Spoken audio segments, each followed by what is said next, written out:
What is going on, everyone? Welcome to another very exciting episode right here on the MIgardener channel. In today's episode, I'm going to show you something super cool because I know a lot of you think that when your main garden season is done, that your garden's kind of done for the year. And that couldn't be further from the truth. A lot of people ask me how much food we grow in our garden, and this is a really common question we get asked. And I always kind of break it down by spring, summer, and fall because every season is a little bit different.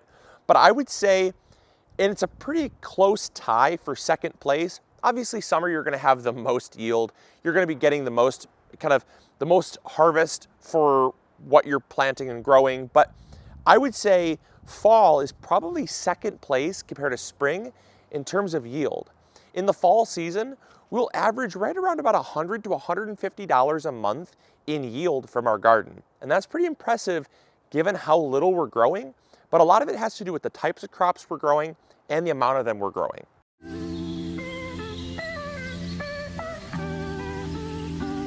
So when it comes to leafy greens, this is what primarily makes up most of our fall and winter garden. Now, when it comes to leafy greens, some of our favorites are greens like this baby pak choi here. I absolutely love pak choi cabbage because it makes such a succulent, crisp, very nutritious filler in our leafy green mixes. Now, you'll notice these are not full size. They could get a lot larger if we were to thin them, but that would dramatically decrease the yield. And since we're actually going into winter and things are growing a lot smaller, or growing a lot slower and staying smaller, I should say, we actually stick with these baby greens here because they actually allow us to grow way more food in the same amount of space. Basically the same premise as growing lettuce. You'll know that when we grow lettuce, we don't grow big heads of lettuce. We grow leaf lettuce, and we do what's called cut and come again. And the same exact thing applies to this pak choi here. Now, this pak choi, we actually kind of adapted this method from a lot of urban microgreen farmers and urban salad green farmers. A lot of them, they will grow their crop up to maybe 1 or 2 sets of adult leaves and then begin harvesting.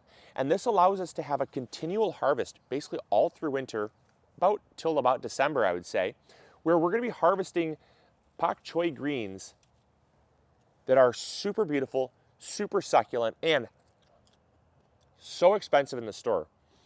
They're so delicious. And these, again, make up the bulk of our salad mixes that we make through fall and winter. All right, and just next door to the baby pak choi, we have our baby kale.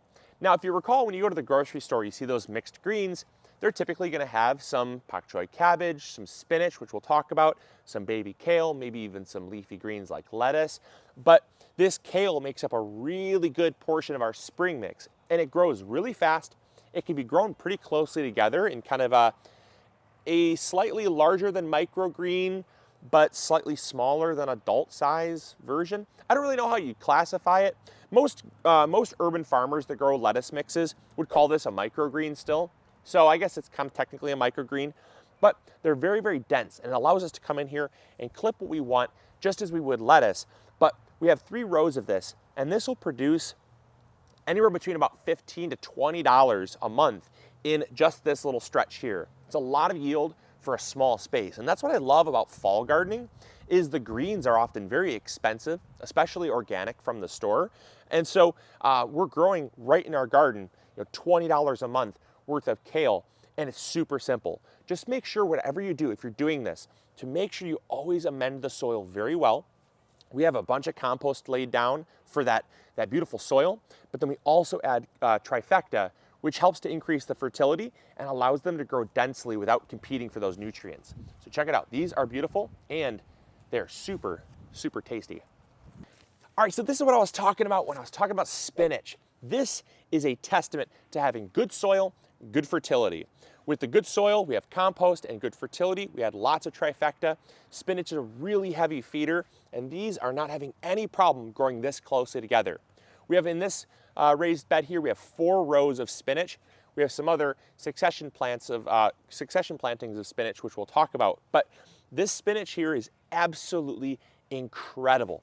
It is super buttery, really glossy, and I'll tell you, it's one of my favorite plants right now in the garden. Absolutely incredible. Now, spinach is kind of considered like a bulk or a filler in a lot of spring mixes because of the fact that it's relatively inexpensive to grow. But if you're getting just like a baby spinach mix like this, you're probably looking at around $6 to $7 a pound for spinach. And in this bed right here, we'll grow roughly during the lifespan of this, this little planting here, we'll get probably about $30 to $40 worth of spinach through multiple cuttings. Again, we're coming in here, we're harvesting the largest leaves, letting the smallest leaves develop. So we're not clipping the whole plant back, which is great. We're getting multiple successions out of this planting, and it allows us to grow that much more food. But again, this stuff was planted in about mid-September, late September, and it's at the point now where it's ready to harvest. We have another succession we planted much later, and that's gonna go into like early December or so. This is already on its second cutting, so we've already been harvesting from this. And this will get about 3 to 4 cuttings before it's done.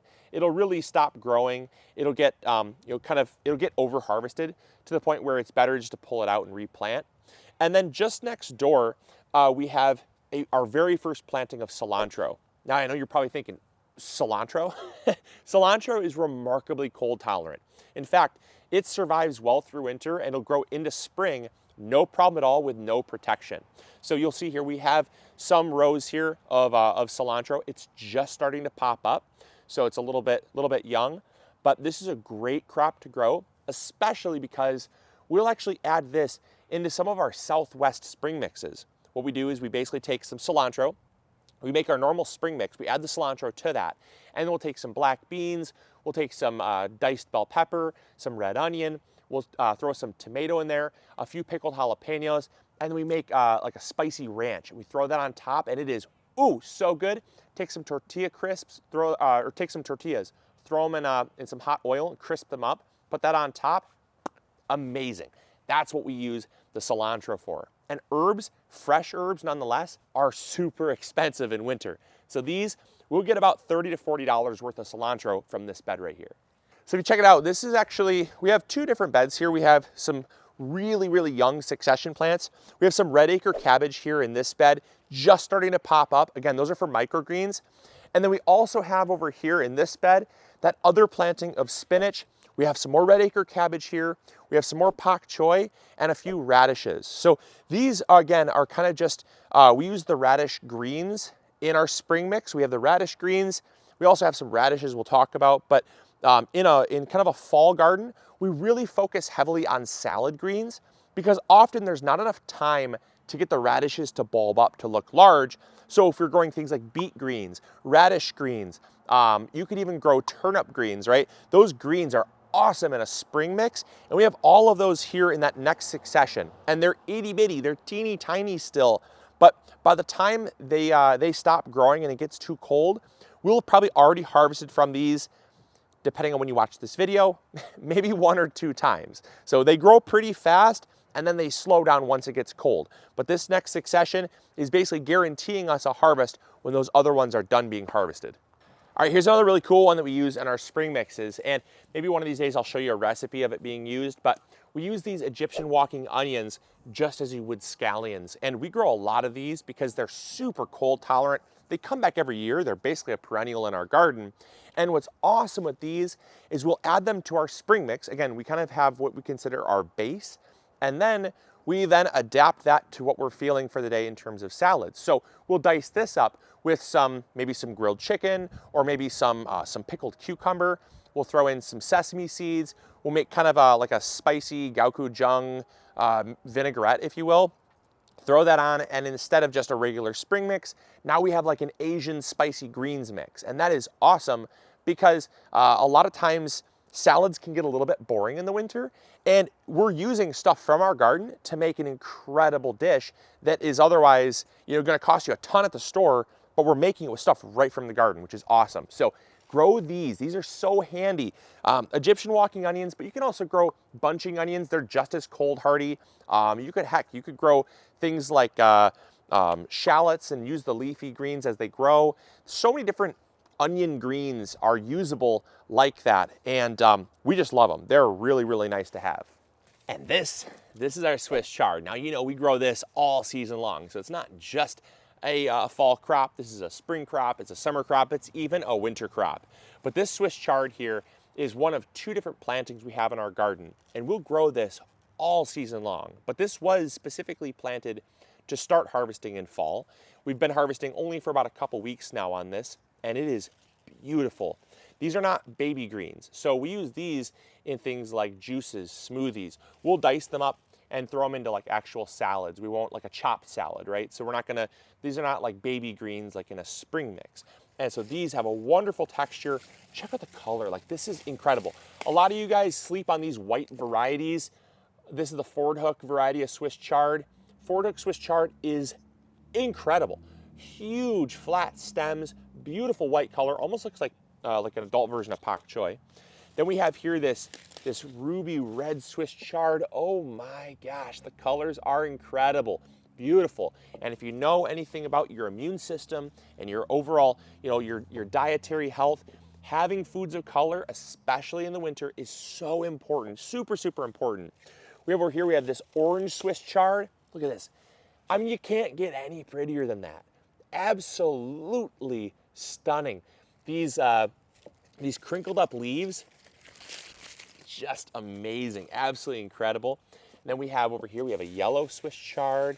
Look at this, look at how beautiful that is, absolutely gorgeous. So it just goes to show, you can grow so many different foods of color, and these have so many uses. We saute these down, wilt them down like you would spinach, throw them into quiches, throw them in, like I said, throw them in smoothies, and we juice them, make a chopped salad with them. So many different uses, really versatile, and really easy to grow. This right here, this will grow us, this is a heavy hitter in our garden because we use it so much, but I would say we grow about $50, roughly about $20 when it's young, $50 when it's fully mature a month, just from this little spot here. Because once these start growing, they grow faster than you can harvest them. And if you're someone that relies very heavily on greens in your diet, you're gonna benefit a lot, financially benefit a lot, and dietarily benefit a lot from growing your own bed of Swiss chard here. It is one you don't wanna sleep on. All right, and finally here we have our final bed of greens, and this is kind of our first planting of greens. So these are obviously quite mature compared to the other stuff in our garden, but that's why we succession plant.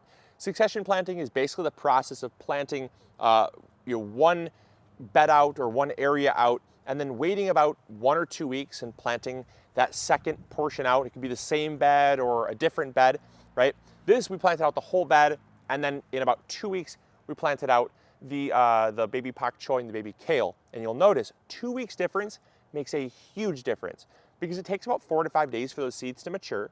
And then obviously then you have 2 weeks of growth. So they're about 3 weeks behind, and 3 weeks makes a big difference. Here we have this was our microgreen kale. Some of the insect damage has been kind of severe this year on our kale. But again, that also goes to show when you grow in cooler weather, after a nice frost, we've already had, I think, 2 or 3 frosts.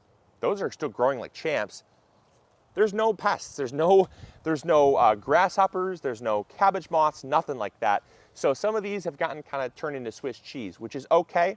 As they start to grow, the new leaves are less affected and we can still enjoy them. Then we have over here our radishes. These radishes are stunning. Now these bulb up, so we get our radish greens. Take off those, these are kind of some spicy, they get a little prickly, but these young radish greens, awesome. Do not sleep on radish greens, especially in that kind of spicy Asian mix that we talked about earlier with the onions. These radishes are awesome because the leaves give that nice peppery kick to it, almost kind of like a wasabi, if you will. So really good, but these are awesome. And then we also have, we have about 5 rows of radishes, so still a ton of radishes to harvest. Then we have our arugula, absolutely incredible. This really buttery green. We use as a microgreen, but it grows so fast you can't eat it all. So you get a ton of that. And then we have this fully mature Swiss chard here. And this fully mature Swiss chard, we'll dice up the greens just as we would. So whether we're using juicing, smoothies, quiches, whatever, we use the greens, but then we also use the stalks as a celery substitute. And I'm telling you, I've done so many videos on this. If you take this, look at this. It strings just like celery. Tell me that doesn't look like celery, you guys. Strings just like celery. And honestly,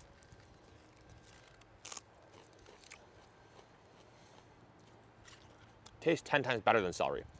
It's so sweet compared to celery. It's not quite as salty. It's awesome. Throw it on with some peanut butter and raisins or chocolate chips, ants on a log style. You got yourself a snack. So there you go. There is how we take our fall garden and turn it into a money-saving machine. We'll grow on a low end about $100 a month. On the high end, $200, $250 a month from our fall garden in terms of leafy greens. And you guys saw it here. We're not growing on that much square footage. It is so doable. Even if you're growing in containers, you don't have raised beds, you can do it and you can save so much money. So I'd really recommend trying it. Hopefully this gave you guys some inspiration and motivation to get out there and do it. I know you guys are probably also thinking to yourself, well, it's already really cold. Is it too late for me? The answer is it really depends on where you're at. If you're already getting snow, probably gonna be too late for you. If you're somewhere further south than us, zone 7, zone 8, if you're like northern Texas, right, Oklahoma area, this absolutely is still doable for you. Get some stuff in the ground, give it a little bit of protection if you need to, and it's gonna do fine. It's gonna do great. These greens here are gonna grow without any protection at all. And I know that a lot of you are thinking that's crazy and it's not true, it couldn't be true, but these greens, they grow just fine. And in fact, on days like this where it's gonna be 60 degrees, they're actually thriving. So even though we've already had 2 or 3 frosts, you can see right here, proof's in the pudding. They don't care. And by selecting the right type of greens, planting them at the right time, you too can save a ton of money on your grocery bill, put a higher quality product on your family's table or even on your table. And the final thing I would say too is if you're growing for hobby and you're just growing for the fun of it, and you don't really care about saving money, that's fine too. But these are plants that are going to add greenery to your garden and a lot of enjoyment too. So even if you're someone that doesn't care about the money saving capabilities of a garden, you can still have fun with it. So I hope you guys enjoyed. I hope you all learned something new. If you did, make sure to hit the like button. Subscribe if you haven't already. And as always, this is Luke from the MIgardener channel, reminding you to grow bigger. Take care. Bye.